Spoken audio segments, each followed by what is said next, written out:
Rinda.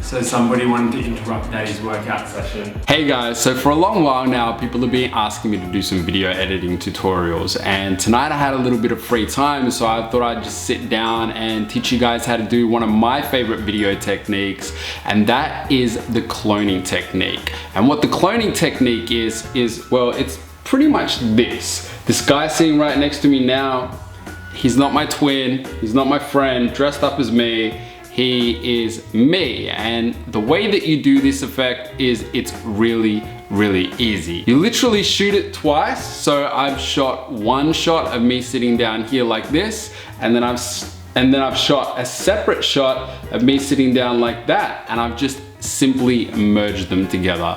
And it's an effect that looks really cool if you use it right. It can have a real wow factor to it, although if you use it in the wrong way or if you overuse it, it can potentially look really cheesy. So bear that in mind when you're using this effect. The way that I like to use this effect is in music videos, in montages. I do it with things like maybe I'll go to the gym and I'll be on one treadmill, then all of a sudden there'll be two of me on two treadmills, then three, and then you can start cutting that to the beat. Do all sorts of creative stuff like that, and I think it looks really cool if you don't overuse it.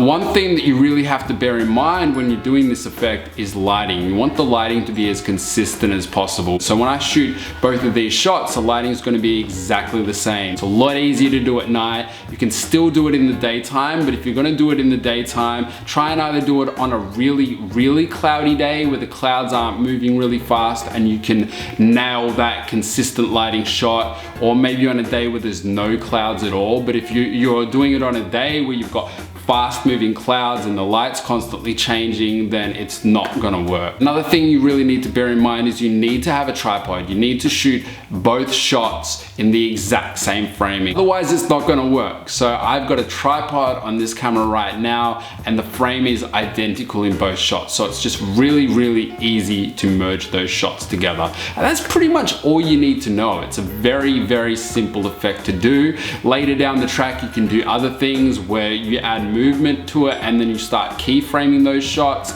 and it gets a little bit more complicated. If you guys want to learn about that in another video, leave a comment below, and then I'll do another video on how to do the more complex parts of this. But today I just want to do this video for beginners. Let's stop talking, let's get into the editing suite, and I'm going to show you guys how to pull off this effect. So here we are in the editing suite. I'm currently using Premiere Pro CC 2017. I've got the fully updated version, but you can still do this on older versions of Premiere. You can even do it on other editing software. I personally just prefer to use Premiere Pro. So the first thing I'm going to do is I'm going to right click on my clip. I'm going to click new sequence from clip, create a sequence. I'm going to find where my clip started, where I started talking.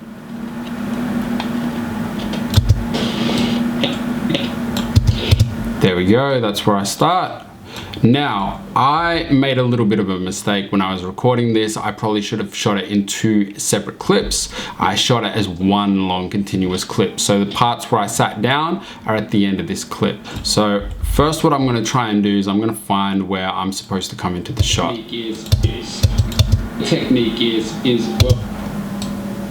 So this point here where I start to look over, I'm just gonna press C to get the cutting tool and just create a little cut there. Then I'm going to press V, and then I'm going to get the pointer tool again. Now I'm going to find the shot where I first come into frame, which is over here.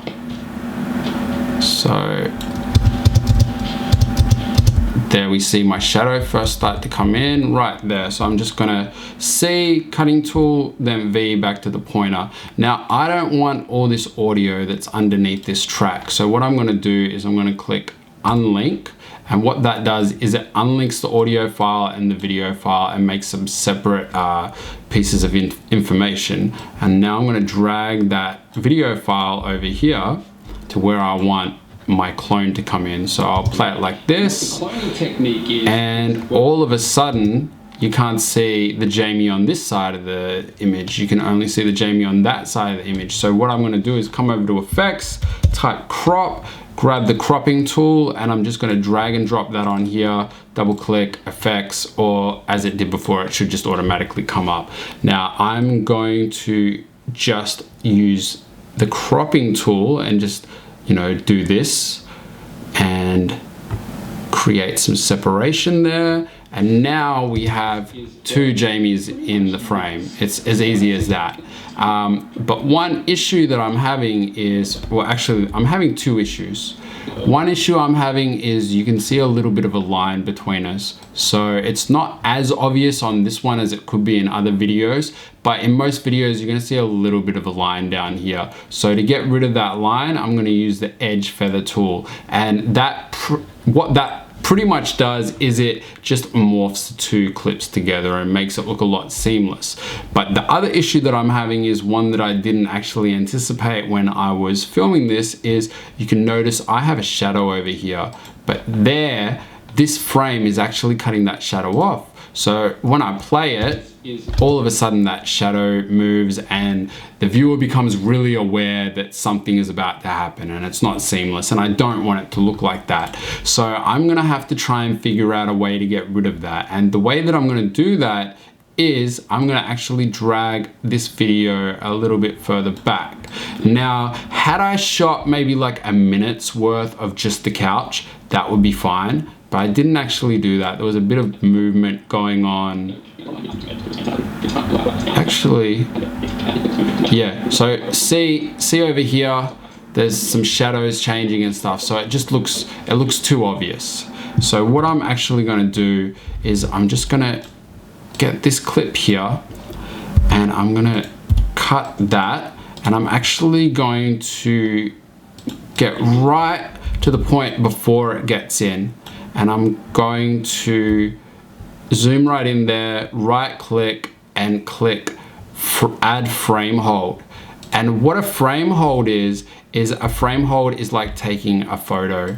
And I'm just going to drag that photo all the way along here. So if we were to unenable this clip beneath it, all you would see is this half of the couch. So I've essentially cut that shadow out. And fortunately it was enough of a subtle sort of a shadow that when I enable it again, you can't even tell that the shadow is missing, because I still have that strong hard shadow underneath there, but you don't even notice that there's a shadow missing from that side of the couch. So now when I play this, it looks really, really smooth and seamless. Now I've essentially cloned myself, and that was so easy. It literally took me a couple of minutes, and there's all different ways that you can use this. I'll leave you guys with a couple of clips where I've used this technique in somewhat a little bit more creative ways.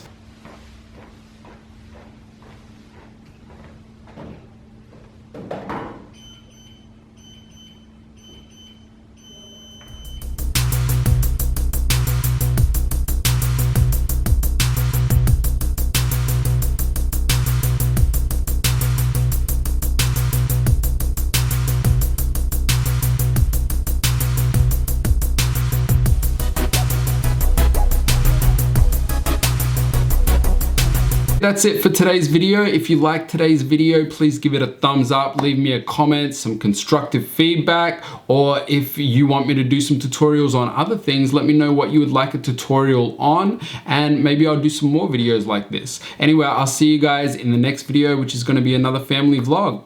Bye guys.